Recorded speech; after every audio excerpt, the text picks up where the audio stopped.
There is a massive economic storm coming to the United States. I've been warning you for months now, and it's finally here. Dozens upon dozens of U.S. companies are cutting their costs in 2024. You know what this means? Layoffs for the American people. That's right. This is really scary for individuals and families across the country. We've seen the data. Americans are not set up for financial emergencies. They don't have savings accounts. They have tons of credit card debt right now. Worst of all, they have one income stream, their job. This is not a good position to be in when layoffs strike. And yet, we got these new jobs numbers that just came out. And it was hilarious to watch the mainstream media do a song and dance about it. CNBC, when the breaking news came in with the new jobs numbers, it was hilarious. Hotter than expected jobs numbers. But they didn't take the time to do their homework. If they did, they would have seen that actually full-time employment has plummeted and secondary jobs, 2 jobs, part-time jobs have exploded. So what does that mean? Americans are losing their long-time full-time jobs and they're replacing them with double payrolls, 2 part-time jobs just to make ends meet. And CNBC and the Biden administration were applauding that. Hey, we increased the number of payrolls in America. That's great. Oh, no, you're lying once again.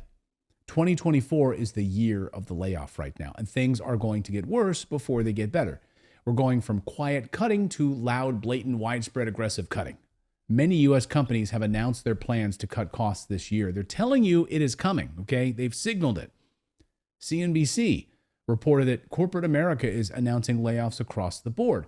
So it's amazing that CNBC can make that announcement and yet not put 2 and 2 together to see that long-term, full-time jobs are declining. This is in every industry imaginable. We're talking department stores, software, toys, cosmetics, airlines, media companies. Bloomberg as well reported layoffs from tech, retail, and more. Watch. Former World Bank President Paul Wolfowitz once said about firing employees, that's unfortunately part of doing business. And there's a lot of that sort of business being done these days.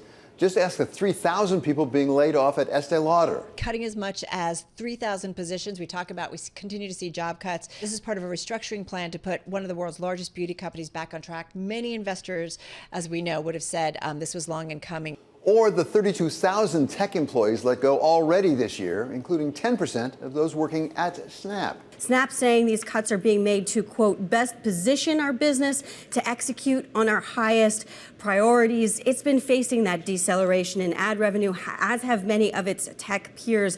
Or the 12,000 people in management at UPS who are about to be shown the door. And what they're really doing is looking at the structure of their networks, whether that is their labor network and then their management ranks. They're looking at their brokerage business. They've decided to put that under strategic review. What it is showing us is that they're taking a hard look at their costs. And, we would probably have to say UPS and some other large transportation companies have gotten fat over the years. Not even those in the relatively new departments devoted to diversity, equity, and inclusion are immune, as we heard this week that Zoom is shuttering the entire operation and outsourcing it. These companies are dedicated to cutting costs this year, and they're doing this whether they're profitable or not. There's no limit to what's happening here, and no one is safe. Here's what's behind the major layoffs happening this year. So inflation. Inflation hasn't been kind to anyone, and most people have less expendable income. So as consumers cut back on spending, corporations are feeling pressure from their shareholders to do the very same thing. And in years past, companies could get away with passing down higher costs to the customer. But because of inflation, resuming student loan payments, and other economic factors, people are simply spending less overall. Corporations cutting costs across the board to increase their bottom line. And the easiest way to do it is by mass layoffs. Technology, financial companies are at the forefront, but no industry is safe. Here are just a few examples. Macy's plans to close 5 major stores, cutting 2,300 jobs. JetBlue Airways, Spirit Airlines, huge staff buyouts. UPS cutting 12,000 jobs just months after reaching a union deal. Figure that, right? Paramount announced hundreds of layoffs. Maybe people are sick and tired of their woke content. Maybe you'll learn a lesson. Chipotle testing an avocado scooping robot to replace workers. Do you know Chipotle already rolled out different robots to deliver food to people? Chick-fil-A did the same thing. So now after you get your order, you sit at your table, a robot will bring it to you because, you know what? A lot cheaper than having a human being. And those are just a few examples right now. Outplacement firm Challenger Gray and Christmas reported a total of 84,000 planned cuts in February alone. The firm's labor and workplace expert said, as we navigate the start of 2024 into the summer, we're witnessing a persistent wave of layoffs. And we're just getting started with the year of the layoff. I mean, we'll see how it ends up at the end of 2024. Your company is not loyal to you, guys. Remember that. No sector, no industry, no company or role is safe. Transportation, manufacturing, energy, food, manufacturers, media have all been affected.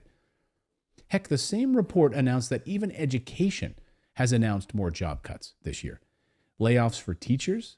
Really? I mean, that's the most absurd thing I've heard since avocado scooping robot right now. But it's okay. The Biden administration just sent another $40 billion to Ukraine. We can help them. We are paying the pensions and salaries of their workers in Ukraine, by the way, just so you know. That's true. There's never been a more important time to take control of your finances in the United States because the government's not going to do it for you. Get out of high interest debt, diversify your income streams, and I hope that you've been listening to the messages that I've been sharing here on this channel, okay? Now more than ever is the time to take control of your financial future. Do it. The government keeps pushing this narrative that there's no recession and unemployment numbers are low, yet layoffs for February and early part of 2024 are at the highest level since 2009, for crying out loud. We'll get back to that video in a minute, but first, I need to tell you about a golden opportunity for investors that's happening right now. Mortgage rates have plummeted in anticipation of the Federal Reserve cutting interest rates at their upcoming meeting in September. Now, it's good news for buyers, and it has presented a unique overlap in the investing world right now. Remember, when mortgage rates spiked last year, well, a lot of sellers started offering incentives to help investors achieve positive cash flow. For example, my company, Morris Invest, and our team over at Sedera Wealth started offering clients a rate buy-down credit. Now, a rate buy-down drastically reduces your mortgage payment. If you've ever run the numbers on an investment property, you know that's a big deal. Now, here's where the golden opportunity comes in. When mortgage rates change, it can take a while for other things like seller incentives to start catching up. So even though you can get a mortgage rate in the low sixes right now, and that could be even lower by the time you're seeing this video, right now you can also lock in a rate buy-down credit on top of that. And this is huge, people, huge.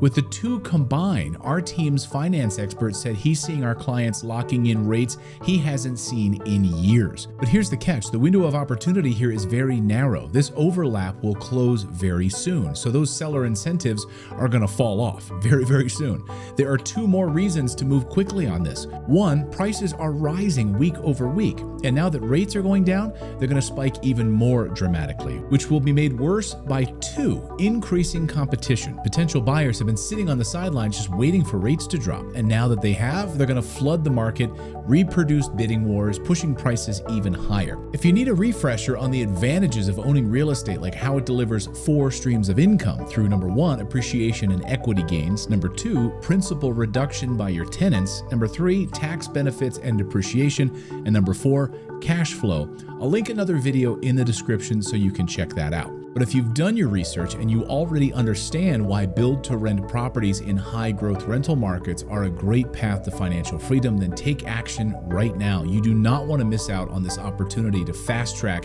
your investing strategy. Cash in on this narrow overlap of lower rates and seller incentives while it's here. Click the link below and schedule a free call right now. It could be the most important call you make this year. The government keeps pushing this narrative that there's no recession, and yet we just got jobs numbers showing that the layoffs for February into March were the highest they've been since 2009. This is not good. This is why the Biden administration pushing the idea that Bidenomics is actually creating more jobs.